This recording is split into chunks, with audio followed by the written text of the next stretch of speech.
Welcome back to Bigg Boss season 8. இப்போ பார்த்தீங்கன்னா promo 2 release ஆகிருக்குங்க. ஃபயர்னா ஃபயர், அந்த மாதிரி ஃபயருங்க. என்ன ஃபயர் மோடுன்னு பார்த்தீங்கன்னா, சத்யாவும் ஜெஃப்ரியும் தாங்க உள்ளே வராங்க. அவங்க 2 பேரும் வரும்போது உள்ளே வந்து இன்னும் கொஞ்சம் நல்லா என்ஜாய் பண்ணுறதுக்காக வருவாங்க.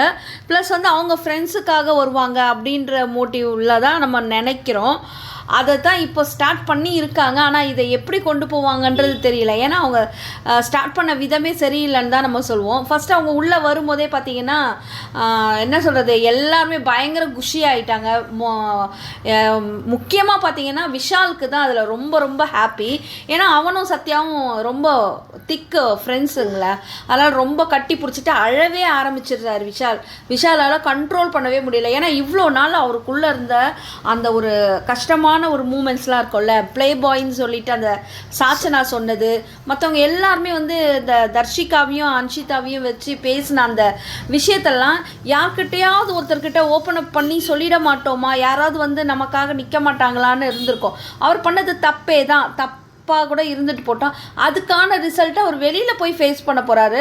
மக்கள் அவருக்கு எந்த பிளேஸை கொடுக்க போகிறாங்கன்றது அது மக்களுடைய கேமாக இருக்கும். ஆனால் இதை வச்சுட்டு உள்ளே வந்து ஒரு என்ன சொல்கிறது, ஒரு கேரக்டரை ஒரு தப்பாக பேசுகிற ஒரு கேமை விளையாடினாங்கல்ல, சீப் கேம். வர்ஷினி ஆகட்டும், சாச்சனாவாகட்டும், இவங்கெல்லாம் இது மாதிரி பண்ணாங்க. இதே வந்து தர்ஷா குப்தா, ரியா பேசுனதெல்லாம் ரொம்ப வந்து நார்மலாக நியூட்ரலாக பேசுனாங்க. அவங்க அதாவது சாதாரணமாக பேசுனாங்க. நீங்கள் வந்து அப்படி பண்ணிடக்கூடாது, அதை ரியலைஸ் பண்ணுறீங்களா தப்பு அப்படின்ற மாதிரி பேசினாங்க. அது ஹர்ட் பண்ணுற விதத்தில் கிடையாது. பட் சாச்சனா பேசினதுலாம் ரொம்ப அவனுக்கு வந்து மனசை உடச்சி ஒரே ஒரு விஷயம் என்ன சொல்ல பார்த்தீங்கன்னா, நீங்கள் போன சீசன்லாம் பார்த்துருப்பீங்க. 7ல் இந்த நிக்சன் ஒருத்தன் வந்து ஐசுவை பண்ணால் இதுக்கு கம்பேர் பண்ணும்போது ஒன்றுமே இல்லைங்க. இது அவன் பர்சனலாக ஜாலியாக பண்ணுறான். ஒரு வேளை ஸ்போர்ட்டிவாக பண்ணலாம், இல்லை உண்மையிலே லவ்வாக இருக்கலாம். அது அவன் வெளியே பார்த்துக்க போகிறான். அதோடைய பலனை வந்து மக்கள் நம்ம திருப்பி அளிக்க போகிறோம். ஆனால் இதை வச்சு உள்ளே வந்த அர்ணவ் ரொம்ப வேற மாதிரி பேசினா அவருக்கு வந்து கோவம் இருந்திருக்கும். அர்ணவுக்கு வந்து நிஜமாவே ஒருத்தர் வந்து இப்போ வந்து ஒருத்தர் காயப்படுத்திட்டாங்கன்னா ஒருத்தர் வந்து இப்போ அவனோட இதுவும் அப்படிதான் அப்படின்றத விட்டுட்டு போறவங்க ஒரு சிலர் நீ பேசினியாடா, உன்னை நான் பேசியே ஆகணும் அப்படின்னு சொல்லிட்டு அந்த ஒரு அது சிறுபிள்ளைத்தனம் தான் சொல்லணும். இதெல்லாம் சின்ன பசங்க தான் அது மாதிரி. அவன் அடிச்சானா தான் அடிக்கணும், அவன் கிள்ளி விட்டானா நம்ம கிள்ளி விடணும்லாம் நினைப்பாங்கல்ல. வந்து விஜய் சேதுபதி நேற்று அட்ரஸ் பண்ணிட்டாரு. ஒரே ஒரு வார்த்தை சொன்னாரு, உன்னுடைய தரம் தாழ்ந்து போச்சு, அவ்வளவுதான். இது மாதிரி ஒண்ணு சொல்ல முடியாது. அப்படிதான். அதாவது அதிக புத்திசாலி பேச மாட்டாங்க. அவர் எவ்வளவு சூப்பர். இந்த சாச்சனா முட்டாளுக்கு வந்து அத்தனை தடவை சொன்னாலும் அவளுக்கு அறிவே கிடையாது. அவ இன்னும் கீழ்த்தரமா வார்த்தைகளை போடுறாரு. கீழ்த்தரமான வார்த்தைகளை தான் அவ யூஸ் பண்றா. கீழ்த்தரமாவே நடந்துக்கிறா அந்த சாச்சனா. அதனால நேத்து பாருங்க, விஜய் சேதுபதி அவளை ஃபுல்லாவே அவாய்ட் பண்ணிட்டாரு. அதுவே அவளுக்கு பெரிய என்ன சொல்றது, பெரிய ஒரு மனசுக்கு வலியை கொடுத்துருக்கோம், அவமானத்தை கொடுத்துருந்தனால தான் காலையில் என்ன சொல்கிறா, இனிமேல் நான் கேமை விளையாடலப்பா, என்னால் முடியல, என்னை வெளில விட்டா போதும், நான் இனிமேல் ஃபன் பண்ண போகிறேன் அப்படின்னு சொல்லிடுறா. ஒரு கட்டத்தில் பார்த்தீங்கன்னா இந்த தர்ஷிகா வந்த பிறகு அவள் அழவே ஆரம்பிச்சிடுறா. பயந்துடுறா. நேற்று விஜய் சேதுபதி சார் அவாய்ட் பண்ணதை அவள் யோசிச்சிருப்பா. காலைல தர்ஷிகா வந்ததையும் அவள் எதிர்க்க ரொம்ப கில்ட்டாக ஃபீல் பண்ண, நீ கில்ட்டாவா அப்படின்ற மாதிரி தர்ஷிகா அவளை கொஷின் பண்ண விதம்லாம் அவளுக்கு பயத்தை உண்டு பண்ணி அவளுக்கு ஒரு மாதிரி ஆயிடுச்சு. அவமானமாக ஆயிட்டதுனால அவள் அழறா. இதை எப்படி ஃபேஸ் பண்ண போகிறான்? அப்போ வெளியில் மக்கள் நம்மளை எப்படி நினைப்பாங்கன்றது இதுதான். இதுக்காக தான் வாயை அடக்கி பேசுங்க. தராதரத்தை நாவடக்கம் ரொம்ப முக்கியம். தராதரம் இல்லாம பேசக்கூடாது. மற்றவர்களை தரம் தாழ்த்தி தவறான வார்த்தைகளாலும் சித்தரிச்சு பேசக்கூடாது. இதுதான் உண்மை. கேமா விளையாடுங்க. அவன் அசிங்கமா பேசினானா நீ திரும்பி அசிங்கமா பேசினேனா என்ன வித்தியாசம்? அவன் ஒரு தரம் கெட்டவன். அப்போ வந்து நம்ம என்ன மாதிரி இருக்கிறோம்? இதுதான் பேசிக். இது பிக் பாஸ் கண்டஸ்டன்ஸ்க்கு மட்டும் கிடையாதுங்க, நம்ம எல்லாருக்கும் இதை தான் சொல்லிக்கிறோம். முக்கியமாக கமெண்ட்ஸில் போடுறவங்களுக்கு இதை தெரியப்படுத்துகிறோன்னு வச்சுக்கோங்க. அடுத்தது பார்த்தீங்கன்னா எல்லாருமே அவங்களோட வெண்ட் அவுட்டர்ஸ் இது தெரிவிக்கிறாங்க. இதில் சவுண்டுக்கு வந்து சத்யா வந்து சொன்ன விஷயம், சவுண்டு நீ ஏன் அழுத, நீ சூப்பராக பண்ணுறா அப்படின்னு சொன்னது ஓரளவுக்கு நமக்கு ஆறுதலாக இருந்தது. ஏன்னா சவுண்டும் சத்யாவும் அடிக்கடி முட்டிக்கிட்டது மோதிக்கிட்டதெல்லாம் நம்ம பார்த்துருப்போம். ஆக்வர்டாக இருக்கிறதுலாம் சத்யா தான். ஆமாம், சத்யா தான் வந்து ஆக்வர்டாக இருக்குதுன்னு சொல்லிட்டு சௌந்தர்யாவை சொல்லியிருப்பார். அதனால் வந்து இப்போ வந்து சவுண்டு சூப்பர், நீ சூப்பராக விளையாடுற அப்படின்னு சொன்னதாக இருக்கட்டும். சத்யாவுக்கும் ஜாக்லினுக்குமே ஒரு நல்ல பாண்டிங் இருந்தது. அதை இன்னுமே அவர் அவர் அப்படி தான் மெயின்டைன் பண்ணிட்டு இருக்காரு. ஸோ இங்கே எல்லாருமே முடிச்சிட்ட பிறகு எல்லாருமே உள்ளே போய் உட்காடுறாங்க. லிவிங் ஹாலில் பார்த்தீங்கன்னா இவங்க வந்து ஒரு டெரர் மோடுக்கு வந்துடுறாங்க. சத்யாவும் ஜெஃப்ரி பண்ணதும் சத்யா பண்ணதும் நல்லா இல்லை. ஜென்யூனாக சொல்ல போனால் அது நல்லா இல்லை. ஏன்னா ஒருத்தர மனசை கஷ்டப்படுத்தி காயப்படுத்தி ஒரு மாக் பண்ணுற மாதிரி இருந்தது. ஜெஃப்ரி பண்ணது அர்ணவ் ஏதோ பண்ணிட்டான். ஆமாம், ஆனால் அவங்க ரிலீஸ் பண்ணிட்டான். ஆனால் அதை அர்ணவ் பண்ணது நான் திரும்பவும் சொல்கிறேன், உங்களுக்கு அந்த வேரியேஷன் நீங்கள் புரிஞ்சுக்குங்க. அர்ணவோட பர்சனலாக நம்ம பார்க்க வேணாம். உள்ளே வந்து ஒரு நிறைய பிளேயர்ஸில் அவர் ஒரு பிளேயரு.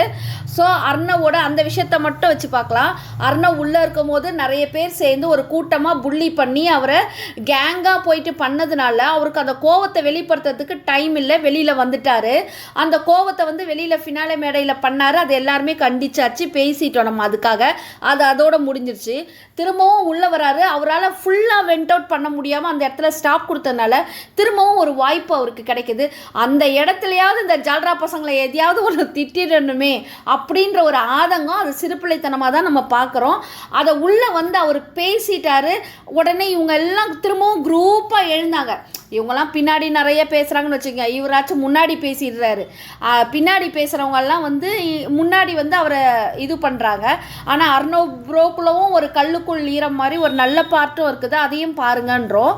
ஸோ நேற்று சௌந்தர்யா கிட்ட பேசின விஷயமா இருக்கட்டும், மற்றவங்க கிட்ட டீசெண்டாக அணுகிற முறையாக இருக்கட்டும், சூப்பராக இருக்குதுங்க. அவர் பேசுறது. எல்லாரும் பாட்டு பாடும்போது அவரும் அந்த குரூப்பில் ஜாயின் பண்ணிக்கிறாரு. எல்லாருமே நல்ல ஒரு இதுவாக என்ன சொல்கிறது, மற்றவங்கள வந்து கொஞ்சம் ரெஸ்பெக்டாகவே நடத்துகிறாருன்னு தான் நம்ம சொல்கிறோம் மற்றவங்களை விட. அதனால் வந்து அர்ணவ் ப்ரோ வந்து இந்த இடத்துல வந்து இவங்க ரெண்டு பேருமே தாக்கி பேசினது ரொம்ப அசிங்கமாக இருக்குது. இன்னொரு விஷயம் இதில் கொஞ்சம் கான்ஷியஸாக நம்ம பார்க்க போனோம்னா, சௌந்தர்யா, ஜாக்லின் இவங்கெல்லாம் என்ன ஆகிடுறாங்க, ரொம்ப குஷி ஆகிடுறாங்க. அதாவது நம்மளுக்கு ரெண்டு பாடி கார்டு பேசுறதுக்கு ஒருத்தவங்க ரெண்டு பேர் சண்டை போடுறதுக்கு பக்கத்தில் இருந்தால் நம்மளோட ஆட்டிடியூடு கொஞ்சம் மாறும்ல, அது மாதிரி சௌந்தர்யாவுக்கும் ஜாக்லினுக்கும் மாறுது. தயவு செஞ்சு சௌந்தர்யா ப்ளீஸ் நீங்கள் வந்து உங்களை கண்ட்ரோல் பண்ணிக்கங்கன்னு நம்ம சௌந்தர்யாவுக்கு சொல்கிறோம். ஏன்னா உங்களுக்கு ரொம்ப நல்ல ஜாக்லினுக்கும் சொல்கிறோம். ஏன்னா நீங்கள்லாம் ஃப்ரெண்ட்ஸ் இருக்கும்போது வேறு மாதிரி பண்ணீங்க. இதுதான் மஞ்சரி விஷயத்தில் அந்த டெவில் டாஸ்க்லலாம் பண்ணீங்க. அப்போ உங்களோட இது வந்து கொஞ்சம் கம்மியாச்சு. இப்போ அது மாதிரி பண்ணக்கூடாது சௌந்தர்யா ப்ளீஸ். ஏன்னா உங்களுக்காக உங்களை அட்மையர் பண்ணுற ஒரு குரூப் வெளியில் இருக்குதுன்னு மனசுலாம் அடிச்சிக்குது. ஏன்னா இவங்க வந்து இப்போ மேனிப்புலேட் பண்ணுற மாதிரியே இருக்குது. இவங்களோட விஷயத்த ஒரு சட்டிலாக கொடுக்காம அந்த இடத்துல வந்து ஒரு ஹைப்பை காமிக்கணும், அவங்களோட ஹைப்பை காட்டணும்னு சொல்லிட்டு உள்ளே இருக்கிற பிளேயர்ஸை டிஸ்டர்ப் பண்ணுற மாதிரி தான் இது இருக்குது. அப்போ வந்து பிளேயர்ஸ் வந்து டிஸ்டர்ப் ஆகுறாங்கல்ல, இவங்க வந்து நமக்காக பேச வந்திருக்கிறாங்கன்ற மாதிரி. ஏன்னா சௌந்தர்யாலாம் டக்குன்னு வந்து என்ன பண்ணிடுவாங்க, அந்த ஃப்ரெண்ட்ஷிப் பாண்டிங்குள்ளே ஈஸியாக அவங்களால விழுந்துட முடியும். போய் தான் வந்து ஜாக்லின் மாட்டிட்டு தப்பிச்சு வெளியில் வந்தாங்க. திரும்ப இந்த ஜெஃப்ரி உள்ளே வந்துட்டு அது மாதிரி பண்ணிட்டு இருக்காரு. ஆனால் சௌந்தர்யாவுக்கு என்னன்னா, ஜெஃப்ரி சத்யாவை வந்து அர்ணவ் ப்ரோ அப்படி சொன்னது அவங்களுக்கு பிடிக்கல. அந்த இடத்துல அவங்க கண்டிச்சாங்க. ஜெஃப்ரி உள்ளே வர்றதுக்கு முன்னாடியே ஒரு க்ளோசர் கொடுத்துட்டார். யார்? அர்ணவ் ப்ரோ கூப்பிட்டு சௌந்தர்யாவே பேசிட்டாங்க. நீங்கள் அப்படி பார்க்காதீங்க ப்ரோ, அப்போ நீங்கள் ஒருத்தர்கிட்ட ஃப்ரெண்டாக இருக்கும்போது நீங்கள் அது மாதிரிலாம் நடந்துக்கிட்டிங்கன்னா அது தப்பாக அப்படி பேசினா நல்லா இருக்குமா? அது மாதிரி தானே நாங்களும் எங்கள் ஃப்ரெண்ட்ஸோடு இருந்தோன்ற மாதிரி அவங்க கொடுத்துட்டாங்க. அது அர்ணவ் ப்ரோவும் இந்த இடத்துல வந்து அதை சொல்கிறாரு. அது ரொம்ப சூப்பராக இருக்குது. அதனால் தயவு செஞ்சு உள்ளே இருக்கிற பிளேயர்ஸை டிஸ்டர்ப் பண்ணாமல் இவங்க விளையாடினாங்கன்னா நல்லா இருக்கும். என்ன ஒரு விஷயம்னா, அவங்க உள்ள ரெண்டு பேரும் வந்து ரொம்ப ரெகடாக தான் வந்தாங்க. இவன் சட்டை அவுத்து விடுறது, அவன் மார்க்கிங் பண்ணுறது, இந்த மாதிரி பிரச்சனைலாம் வேறு லெவலில் போயிடுச்சு. கை கால் பாயிடும் நினச்சேன். பை காட்ஸ் கிரேஸ் எதுவும் நடக்கல. நல்ல வேலை முத்து தான் வந்து அதை ஸ்டாப் பண்ணா. இல்லைன்னா மற்றவங்களாம் சொல்கிறாங்க, ஜாக்லினும் சொல்கிறாங்க. ஆனால் வந்து சொல்கிறத வந்து அவங்க ரெண்டு பேருமே கேட்கல. ஆனால் முத்து எழுந்து கொஞ்சம் இதை நிறுத்துங்கப்பா, இது முடிஞ்சிச்சு, இதை பற்றி பேசாதீங்கன்னு அந்த முத்து வந்து ஆமாம் முத்து வந்து இதை தடுத்ததில் ஒரு பெரிய விஷயம். அடுத்தது ஃபேட்மேனும் அதில் ரொம்ப லாங்காக அவங்களுக்கு வந்து ஒரு விளக்கத்தை கொடுத்து அதை நிறுத்துறாரு. இதில் இன்னொரு விஷயம்னா இதுதாங்க, உள்ளே வந்து தர்ஷிகா இப்போ பேசிகிட்டு இருக்கிறாங்க அர்ணவ் கிட்ட. நீங்கள் எதுக்கு இந்த ஜால்ரா அப்படிலாம் உள்ளே வந்து திரும்பவும் பேசுனீங்கன்னா அப்படின்னு கேட்கும்போது அவர் சொல்கிறாரு, ஏன்னா அதுதான் நாங்கள் சொன்னோம், அவருக்கு கோவம்னா வெளியில் போய் பார்த்ததுனால இந்த ஜெஃப்ரி சத்யாலாம் என்ன பண்ணியிருக்காங்க, அவரோட பர்சனலை எடுத்து பேசியிருக்காங்க. ஒரு இடத்துல அருணே அது மாதிரி பண்ணார். அவர் வெளியில் போனதுக்கு அது ஒரு பெரிய காரணமாக தான் நம்ம நினைக்கிறோம். ஏன்னா வந்து நம்ம ஒரு வேயில் போயிருக்கிறோம், ஒரு நியாயமான வழியில் போயிருந்தோம், நியாயமாகவே போராடு, நியாயமாக விளையாடு.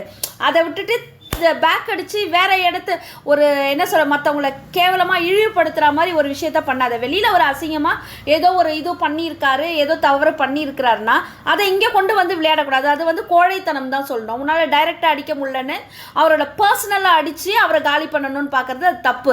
அதனால தான் அருணே வெளியில் போயிருக்காரான்னு எங்களோட மனசாட்சிப்படி நாங்கள் யோசிக்கிறோம். ஏன்னா அருண் மாதிரி ஒரு நல்ல பிளேயர் ஏன் வெளியில் போகணும் அப்படின்றது தான் அந்த கேள்வி. ஸோ இந்த இடத்துல வந்து அர்ணவ் வந்து தர்ஷிகா கிட்ட சொல்கிறாரு, இல்லைம்மா அவங்க வெளியில் வந்துட்டு நான் அதோட விட்டுட்டு இருப்பேன், வெளியில் வந்துட்டு என்னோட பர்சனலெல்லாம் எடுத்து போட்டால் என்னை கேலி கிண்டல் பண்ணி நிறைய வந்து இவங்க இது மெசேஜஸ்லாம் எனக்கு போட்டாங்க. அது ரொம்ப கஷ்டமாக இருந்தது எனக்கு. அப்போ தெரியும் அவளோட பர்சனல்னால் அவர் என்ன சொல்ல வராரு. அது வந்து அவருக்காச்சு, அவங்க ஒய்ஃபுக்காச்சு, அவரோட கேர்ள் ஃப்ரெண்டுக்காச்சு. அந்த முக்கோண காதலுக்குள்ளே மற்றவங்க போகிறதுக்கு என்ன இது இருக்காரு, ஒன்றுமே ரைட்ஸே கிடையாது. அதுதான் பிக் பாஸ் வீட்டுக்குள்ளே கூட நம்ம சொல்கிறோம். அது தர்ஷிகா அதுதான் சொன்னார். அர்ணவ் அது விஷால் ஆகட்டும், அன்ஷிதா அவங்களாகட்டும், தர்ஷிகாவாகட்டும், அந்த 3 பேருக்கு உள்ள அந்த விஷயத்தில் யாருமே இது பண்ண முடியாது. நீங்கள் பண்ணுறது சரியான்னு கொஞ்சம் யோசிச்சுக்கிங்க அப்படின்னு வேணால் நம்ம சொல்லலாமே தவிர நம்ம அவங்கள பற்றி விமர்சித்து அவங்களோட பர்சனல் லைஃப்பை பற்றி அசிங்கமாக அவங்களுக்குள்ளே இருக்கிற விஷயங்கள் ஃபுல்லாக முழுமையாக என்னங்க மற்றவங்களுக்கு தெரியும். நம்ம அது மாதிரி ஒருத்தராக பேசக்கூடாது. அதுவும் இந்த விஷயத்தில் பார்த்தீங்கன்னா ஆண்களை மட்டுமே குற்றம் சொல்கிறது ரொம்ப கண்டிக்கத்தக்க விஷயமாக தான் நான் நினைக்கிறேன். அது எப்படி நீங்கள் புரிஞ்சுக்குவீங்கன்னு தெரியல. ஏன்னா பெண்கள் வந்து நம்மளும் வந்து என்ன பண்ணணும், எந்த இடத்துல இது ஒரு படமே வந்துச்சு, அந்த இடத்துல நோ சொல்லு, கட் பண்ணுன்னு நிறைய விஷயம் சொல்லியிருக்காங்க. ஸோ இதை நம்ம கரெக்டாக அந்த இடத்துல தர்ஷிகாவை இந்த இடத்துல சொல்ல வரும். தர்ஷிகா அந்த இடத்துல கரெக்டாக ஒரு கண்ட்ரோல்டாக இருந்திருந்தாங்கன்னா விஷாலுக்கு அந்த ஸ்பேஸ் வந்திருக்காது. ஸோ விஷால ஒரு அந்த தங்கச்சின்ற நேகான்ற ஒரு பொண்ணு வந்து நீ ஸ்பேஸ் கொடுத்தது தப்புனா அப்படின்னு ஒரு ஆணையும் கண்டிக்கிற ஒரு நல்ல பெண்ணையும் பார்க்குறோம். அதே மாதிரி ஒரு பெண்ணை கண்டிக்கிற ஒரு நல்ல ஆண்களையும் நம்ம பார்க்குறோம். ஸோ இது மாதிரி பேலன்ஸ் பண்ணணுங்க. இதுதான் லைஃப், இப்படி பேலன்ஸ் பண்ணணும். ஸோ நம்மளோட லிமிட்டேஷன், நம்மளுடைய அந்த கோடுன்னு ஒன்று இருக்குல்ல, அதை செட் பண்ணுறது நம்மளாக தான் இருக்கணும். அது ஆணாக இருந்தாலும் சரி, பெண்ணா இருந்தாலும் சரி, இதுல தெரியப்படுத்திக்கிறோம். இப்படிதான் இப்ப உள்ள வந்து அர்ணவ் வந்து அதுக்கான விளக்கத்தை தராரு, ஏன் அவர் அந்த கோபத்தை காட்டினாருன்னு. ஆனா ஜெஃப்ரி சத்யா பண்ணது கொஞ்சம் அசிங்கமா இருக்குங்க, தப்பு அது. ஏன்னா அவன் விஜய் சேதுபதி நேற்று வந்து அட்ரஸ் பண்ணிட்டாரு, விட்டுருங்க அவனுடைய கேரக்டர் அவ்வளோதான்ட்டாரு. அதை வந்து மறுபடியும் வந்து இவங்க பண்ணும்போது இது இன்னும் அசிங்கமாக. இதை இன்னும் ஒன் லைன்ல சொல்லணும்னா அர்ணவ் பண்ணது அவருடைய கோபத்தின் வெளிப்பாடு, கோபம் ஆதங்கங்க ஒரு மனுஷனுக்கு. ஆனா இவங்க 2 பேர் பண்ணது கேலி கிண்டல் வன்மம் கீழ்த்தரமான செயலாக தான் நம்ம பார்க்குறோம்.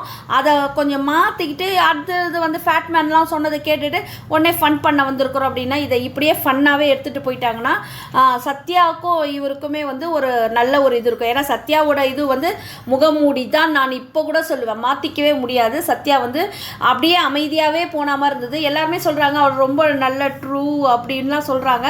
ட்ரூவாகவே இருக்கட்டும், ஆனால் கூட இந்த இடத்துல அவர் பேசினது அவர் ட்ரூ இல்லைன்றத மாதிரி காமிக்குது. ஒரு ட்ரூவான ஒரு மேன் வந்து என்ன பண்ணிருக்கணும், வெளியில் போயிட்டு யோசனை பண்ணி உள்ளே வந்து இன்னும் தெளிவாக இருந்திருக்கணும். ஒருத்தரை காயப்படுத்துகிற வேலையில் ஒருத்தர் தான் நம்மளை காயப்படுத்துகிறாங்கன்னா நம்ம போய் திரும்பவும் அவங்கள காயப்படுத்தினா அவங்களுக்கும் நம்மளுக்கும் இருக்கிற வித்தியாசம் என்னவா இருக்குது. ஆக மொத்த மக்கள் இந்த வீடியோ உங்களுக்கு கண்டிப்பாக பிடிச்சிருக்குன்னு நினைக்கிறேன். பிடிச்சிருந்தா லைக் பண்ணுங்கள், கமெண்ட் பண்ணுங்கள், ஷேர் பண்ணுங்கள், சப்ஸ்கிரைப் பண்ணுங்கள். தேங்க்யூ.